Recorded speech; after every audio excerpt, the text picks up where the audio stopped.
Hello, it's Jennifer from Sea Lemon.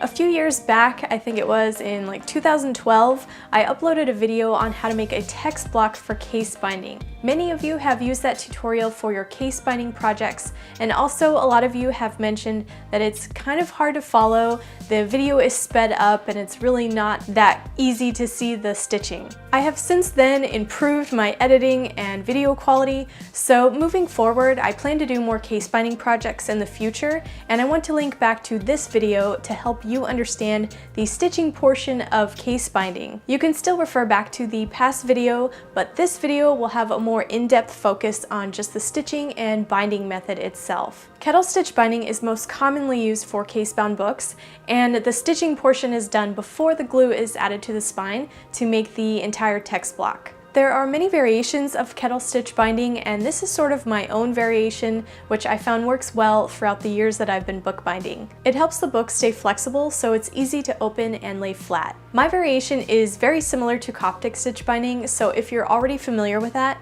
you most likely will find this very easy. As I mentioned before, this tutorial is just on the stitching portion of making a text block, and if you want the specific page and hole measurements and all of the stuff going into making the complete book, that will be in another tutorial specific to that book project. And I have all of these book projects in this bookmaking playlist right here, and you can apply this stitching to any of the case-bound book projects in that playlist, and this list will continue to grow as I add more book projects to it. Alright, let's get started.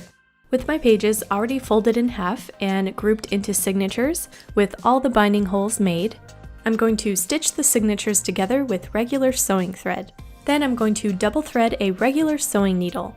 I prefer a thinner thread like this when I'm case binding because you have the glue and the cover going over the spine, so you don't really want a bulky text block. To estimate the amount of thread, I'd like to work with about 2 feet of length at a time.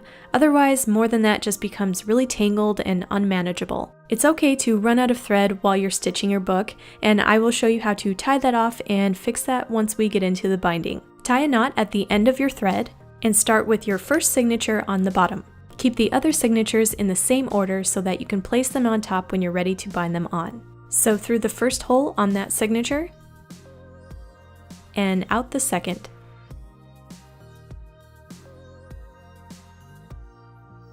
Then through the next hole.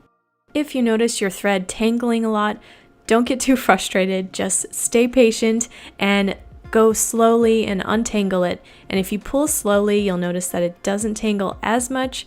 You will run into tangles, and if it really frustrates you, you might want to consider waxing your thread before you bind with it. The beeswax will smooth over the fibers so that it will sew a little easier and it won't tangle as much.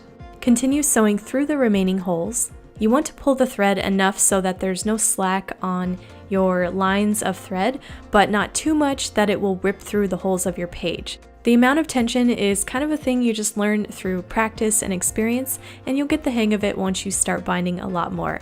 When you reach the last hole, go through it as you did with the others, and return it through the previous hole on the inside.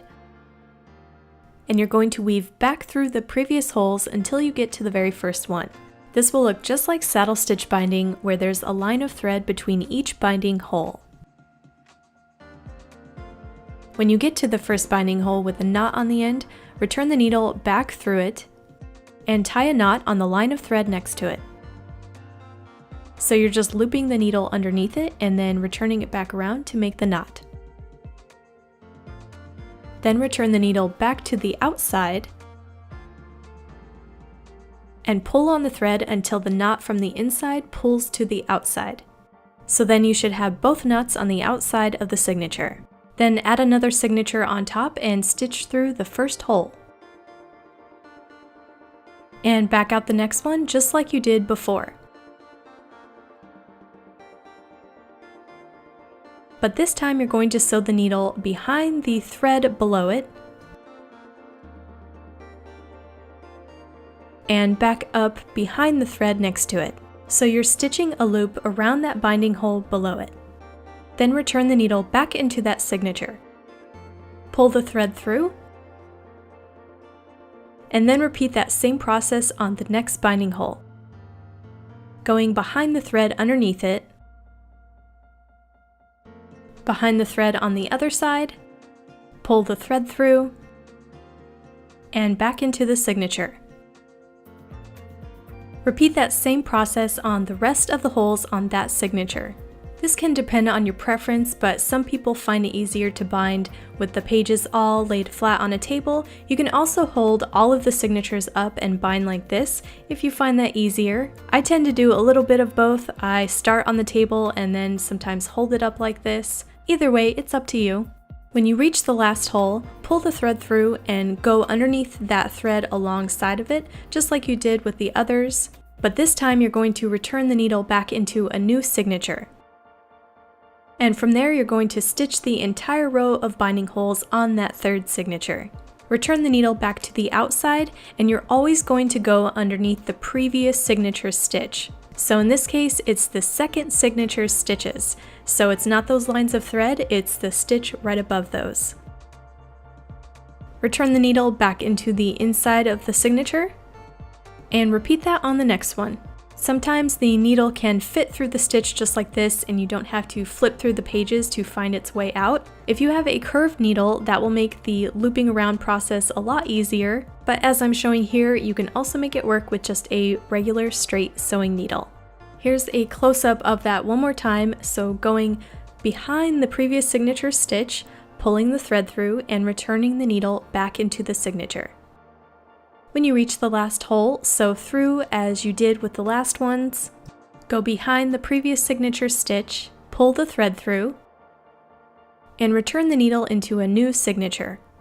And continue on just like you did with the previous signature, and always looping behind the previous signature stitch. When you get to a point where you don't have a lot of thread left and you're still binding your book, usually around this length I like to tie it off. On the inside, make a knot on the line of thread next to your stitch. Pull it toward the stitch so that it's on the end right there, and then return the needle back to the outside. You want the knot on the outside, so pull that thread until you feel a little pop, and you can trim that piece of thread off. Double thread your needle with new thread, tie a knot on the end, and return the needle back into that same binding hole where you left off, and continue binding on that signature. You can tie off your thread and start with a new threaded needle for as many times as you need to. It's okay to have those little ends of thread on the spine of your book. When you reach the last signature, continue with the same binding process, and when you get to the last hole, pull the thread through, loop the needle behind the previous signature stitch, back into that signature, and tie the thread off in a knot on the inside of the signature. Return the needle back to the outside, and pull the thread all the way through until you feel that knot pop to the outside so it's nowhere on the inside of the signature. If the ends of the thread on the outside of your book are a little too long, you can trim those, but don't worry too much about the length because they will be glued down to the spine of the book. And now you have a text block with a kettle stitch style binding. From here, you can add glue to the spine and continue on with the case binding process. And don't forget that you can apply this to any of my case bound projects, and you can find all of those in that playlist. There should be an annotation up here, and I will also include that link in the description below. Give this video a like if you found this helpful, and if you follow me on my social links, I would love that, and I would love to see your project pictures with a hashtag #CLemon. I love seeing your pictures. You guys are like bookbinding machines. It's crazy, and I love seeing it. So follow me on those, and more bookbinding projects are on the way, so make sure you're subscribed so you don't miss any of those. If you want to jump into another binding project, check out one of these right here.